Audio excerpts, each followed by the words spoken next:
Time for top story now then, and one of China's leading dissidents returned home over the weekend after completing a 3.5-year prison sentence. Hu Jia had become famous for his human rights work and championing of AIDS sufferers, but back in 2007 the 37-year-old was jailed for inciting subversion in internet articles and also during interviews with foreign reporters. Well, Hu's release comes just days, of course, after police allowed outspoken artist Ai Weiwei to return home on bail following more than 2 months of detention. Well, interestingly, the release of these two men also coincides with a visit to Europe by the Chinese Prime Minister. Coincidence, or is it a sign of a let-up in China's wider efforts to silence critics? Well, joining me to talk about this, our international affairs editor, Annette Young. So, Annette, the big question, I suppose, are we talking about a coincidence, or these two released just as the Chinese Prime Minister, of course, begins the European tour?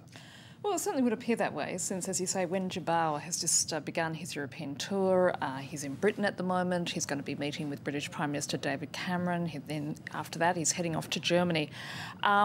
The one thing about these two men, the one sort of case that really has attracted headlines in recent months has been the detention of Ai Weiwei, a very well-known artist. In fact, a collection of his sculptures, zodiac heads, is currently on display at Somerset House in London. Incredible pictures. Extraordinary artwork, and you know, the Tate Modern had a big sign, say "Release Ai Weiwei," which it had on its Tate Modern building in Battersea. I mean, there's been a massive global push to get the artist released. And as well, David Cameron and Angela Merkel were expected to raise this, along with other issues connecting to human rights, with the Chinese Prime Minister in the next few days.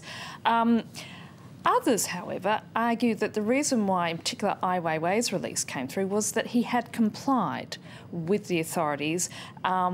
Also, it's interesting that on Friday it will be the 90th anniversary of the founding of the Chinese Communist Party, so that could be a factor as well. And all in all, human rights groups are saying, really, at the end of the day, this is not a let-up of any sort, that China is not in any way pulling back from cracking down on these dissidents. Perhaps most, if anything, they are very aware of the fact that they didn't want the Chinese Prime Minister to face an embarrassing situation, as did the Chinese President, earlier this year when he was in Washington, to be at a press conference and asked awkward questions, again, particularly given Ai Weiwei's sort of global image. So, you know, undoubtedly that did become a factor in all of this. And on a personal level for both of them, OK, both of them in theory free. Are they really free, though? Well, according to human rights groups, and of course, you know, we're not hearing directly from the two men because they've been told you cannot talk to the media and that you have no political rights for at least a year. Effectively, they've been placed under house arrest. And as human rights groups are saying, they're freer, but not free. So let's just take a listen to what the Human Rights Watch has to say, in particular about Hu Jia's release over the weekend. We're happy to see him released.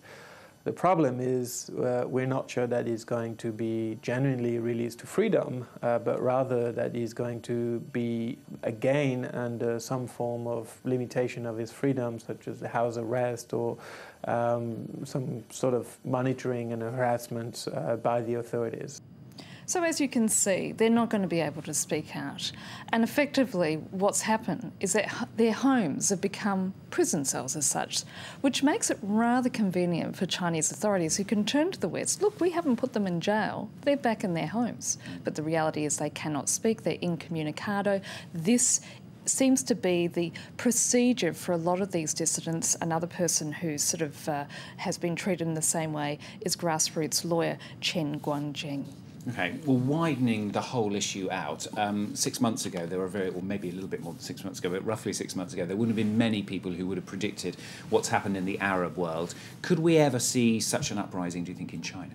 Well, this is the big question, and certainly we have to point to the following. The reality is, since 2007, and certainly in the lead up to the Olympic Games, there's been a rather draconian response by Chinese authorities to dissidents. They stepped it up again in February in the wake of a lot of internet discussion, Facebook pages and Twitter accounts being opened, encouraging people to take to the streets. And as a result, there was another roundup of people. Commentators will say that one thing about one-party ruled countries is that they're less likely to face uprisings.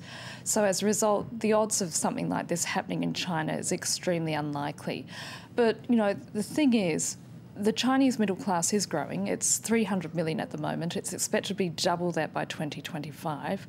If there is going to be a spark, it's because it's of the growing divide between those who have and those who don't. And we did see that actually in recent weeks in the southern city of Xinjiang, where migrant workers, when I say migrant workers, I mean from other parts of China who've migrated to the coastal regions, complained about their conditions. And as a result, the town was, you know, put under police lockdown and has remained as such. So the Chinese government are being very tough indeed. The other concern is that the Chinese Prime Minister is due to step down in 2013, and there is worry that this sort of, you know, the change of power might indeed add to all this uncertainty, which will no doubt mean we'll see more of the same rather than less of it. OK, well, we'll keep, of course, following those visits here on France 24. Good as ever, and to speak to you to hear the story behind the story. That's top story. That's what it's all about here on France 24. Stay with us. News headlines with Melissa coming up shortly.